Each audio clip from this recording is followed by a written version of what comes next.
जो आपका एडवांस का पेपर था, अब देखो उसमें से आप लोगों को क्या क्या चीजें देखनी है, ठीक है। अगर मैं बात बोलूं कि जो बच्चे हमेशा बार बार ये कहते हैं कि सर मेरा 11th वीक है, मेरा 12th वीक है, मेरा 11th वीक है, बहुत ये अच्छी खास बात है कि हमारे पास जो दोनों पेपर थे, पेपर 1, ठीक है, एंड पेपर 2, दोनों पेपर में अगर आप देखें तो पेपर वॉज वेरी गुड।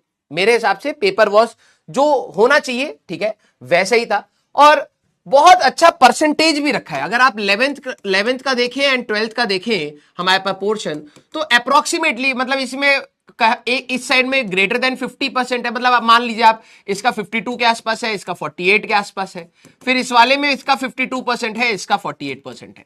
मतलब बहुत बैलेंस्ड हो करके ही पेपर को बनाया गया है, ठीक है, और बहुत अच्छे से बनाया गया है, ठीक है। मैं अगर ये बात बोलूं तो ऐसा कुछ भी नहीं है कि भाई एक साइड पर लीन हो गए कि भाई 12वीं भर रखी है या फिर 11वीं भर रखी है, ऐसा नहीं है, बिल्कुल अच्छा खासा बैलेंस्ड पेपर है। तो पहली लर्निंग हमारे पास क्या हो सकती है बेटा? पहली लर्निंग आपके लिए जो पॉजिटिव साइड है, क्योंकि मेरे को पता है आप लोग तो घबराने वालों में से सबसे आगे है, ठीक है। फर्स्ट लर्निंग हमारे पास ये है कि अभी भी 50% है जो कवर कर लोगे तो सिलेक्शन पॉसिबल है,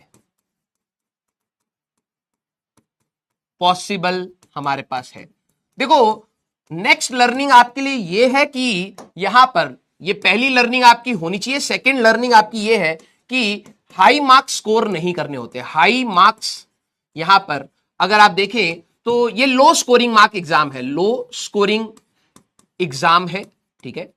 और लो स्कोरिंग एग्जाम है तो मैं यहां पे कह रहा हूं अगर आपका 40 to 50% भी पेपर अगर आप करेक्ट कर लेते हैं, ठीक है, करेक्ट कर लेते हैं तो आपका सिलेक्शन पॉसिबल है भाई, सिलेक्शन आपका पॉसिबल है। 70% तक तो भाई टॉपर्स की लिस्ट में आ जाते हैं। मैं तो आपको कहता हूं 40 to 50% भी आपका आराम से, देखो फिर वही रोने वाली बात यार तुम लोगों की, ठीक है, आराम से आप इसको कर सकते हैं, ठीक है। अब देखिए 12th क्लास से हमारे पास क्या क्या चीजें जो पूछी गई हैं, ठीक है। अभी अगर आप देखें तो 12th क्लास में आप लोगों ने बहुत सारी चीजें तो नहीं पढ़ी, ऑब्वियस सी बात है, फर्स्ट चैप्टर ही आपने पढ़ा हुआ है। एक शीट वाला आप लोगों ने, कितने बच्चों ने पेपर देख लिया है? क्योंकि नहीं देखा है तो मैं आज टेलीग्राम पे दोनों पेपर आपके साथ शेयर कर दूंगा, ठीक है, उसको भी आप रख लीजिएगा। अभी हम लोगों ने अप्रोक्सीमेटली 2 या 3 क्वेश्चंस का, जो देखो 11th वाले तो कई सारे बच्चे होंगे जिन्होंने शायद नहीं देखा होगा, लेकिन कई सारे बच्चों ने शायद पेपर देखा होगा पूरा डाउनलोड करके। कितने सारे प्लीज एक बार थम्स अप करिए। कई सारों ने देख लिया है, हाँ वेरी गुड। जिन्होंने नहीं देखा है तो मैं आप लोगों को पेपर 1 एंड पेपर 2 आज आपको दे दूंगा, ठीक है। पेपर टेलीग्राम पर मैं आपके लिए डाल दूंगा, आप प्लीज देखिएगा, ठीक है। ये आपको मैं दोनों पेपर दे देंगे और इसका हम लोग जल्द डिटेल्ड वीडियो सॉल्यूशंस भी आप लोगों के साथ शेयर करेंगे, ठीक है। जिन्होंने नहीं देखा, देखना चाहिए था, लेकिन चलिए ठीक है, मैं मानता हूं कि आप लोगों के पास भी हो सकता है आप बैकलॉग एंड ऑल सारी चीजों में कवर करने में बिजी हैं, तो अगर नहीं है तो मैं आपके साथ पेपर 1 एंड पेपर 2 रात को ही आ जाता है तो मैं वो आप लोगों के साथ शेयर कर दूंगा, ठीक है। अब जो बच्चे कह रहे हैं सर मेरा 11th वीक है, तो भाई अभी भी हमारे पास समय है कि आप आसानी से उसको कवर कर सकते हैं। और मैं अगर इसको बोलूं तो ये हमारे पास मॉडरेट टू टफ पेपर है, ठीक है। और टफ का जो वेटेज अगर मैं देखूं तो 30% के आसपास ऑन एवरेज, अब मैं एग्जैक्टली नहीं निकाल रहा हूं, 30 to 35% पेपर आपका यहां पर टफ कैटेगरी में है, रेस्ट आपका यहां है।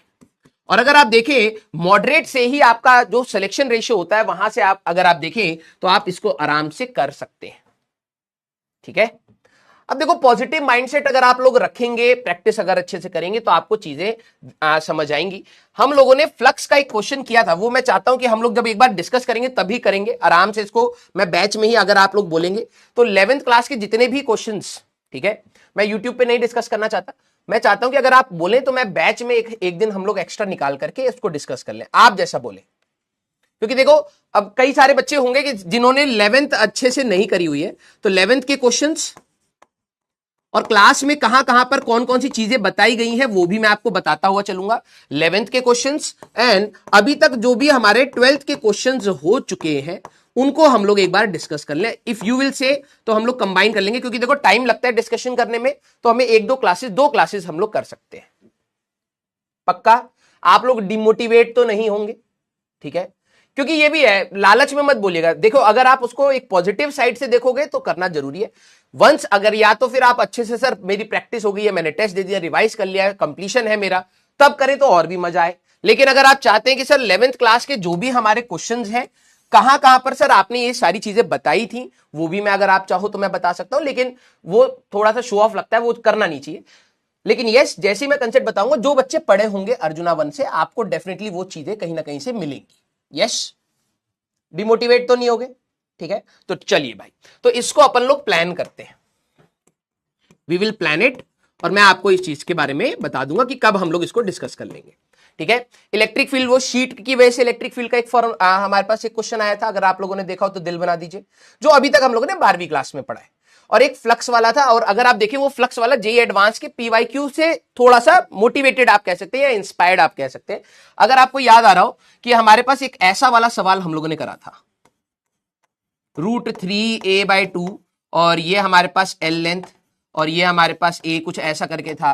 फिर हम लोगों ने सिलेंडर बनाया था कि भाई यहां पर 60 डिग्री आ रहा है, 360 डिग्री में इतना है तो उसमें इतना है। अब उसी को थोड़ा सा और इंप्रोवाइज अगर आप कर लेंगे तो वो वाला सवाल, फ्लक्स वाला सवाल भी हो जाएगा। Yes, very good, very good. तो आराम आराम से हम लोग डिस्कस करें, हमें कोई जल्दबाजी नहीं है। ठीक है, क्लियर, वेरी गुड, ये हुई ना बात। तो अभी तक हम लोगों ने जो चीज, देखो अब मैंने कहा था कि अब हमारा एडवांस तक का हो गया, तो हम लोगों ने मेजॉरिटी चीजें डिस्कस कर ली हैं। इसके बाद आती है बेटा प्रैक्टिस। देखो एडवांस का पेपर क्या होता है कि उसमें नई नई चीजें घुमा फिरा के मर्ज कर करके पूछी जाती हैं।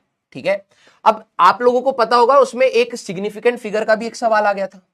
अब तुम ये सोचो कि पूरे सिलेबस में, अगर मैं पूरे फिजिक्स के सिलेबस की बात करूं, तो उसमें सिग्निफिकेंट फिगर जनरली बच्चा छोड़ देता है, vernier caliper and screw gauge generally बच्चा छोड़ देता है। उस पे 2 सवाल आ गए, है ना? यस और नो? 11th कैसे करें बेटा? धीरे धीरे होगा। अभी पहले वही मैं, देखो यही बात कह रहा हूं ना, जो मैं लर्निंग कह रहा हूं तुम्हें लर्निंग के ऊपर है ही नहीं, जो तेरे हाथ में आज है, इसीलिए मैं ये ना चाहता हूं कि पहले पढ़ ले बेटा। तेरे को वही समझा रहा हूं कि भाई अगर तू परसेंटेज रेशियो में देखेगा तो अप्रोक्सीमेटली 50% इन्होंने 11वीं पूछी, 50% 12वीं पूछी। और मैं देखो कह रहा हूं कि 30 से 35% पेपर टफ कैटेगरी का है, मतलब इट विल बी कैलकुलेटिव, नया अप्रोच होगा, नया क्वेश्चन होगा। लेकिन बाकी हमारा पास मॉडरेट टू इजी कैटेगरी था, आसानी से किया जा सकता है, थोड़ा सा टाइम लगाओगे, पेशेंस लगाओगे, हो जाएगा। सिलेक्शन भी इतने पे ही होता है, तो तेरे को इसका लोड नहीं लेना, तेरे को इसका लोड लेना है। तो सर मैं इतना परसेंटेज कैसे लूंगा? अभी भैया 50% तो 12वीं है, 50% तो कम से कम सुधार। Yes, clear? तो आराम आराम से चलिएगा, घबराइएगा मत, मैं इसको कहता हूं, और इसको हम लोग प्लान कर लेंगे।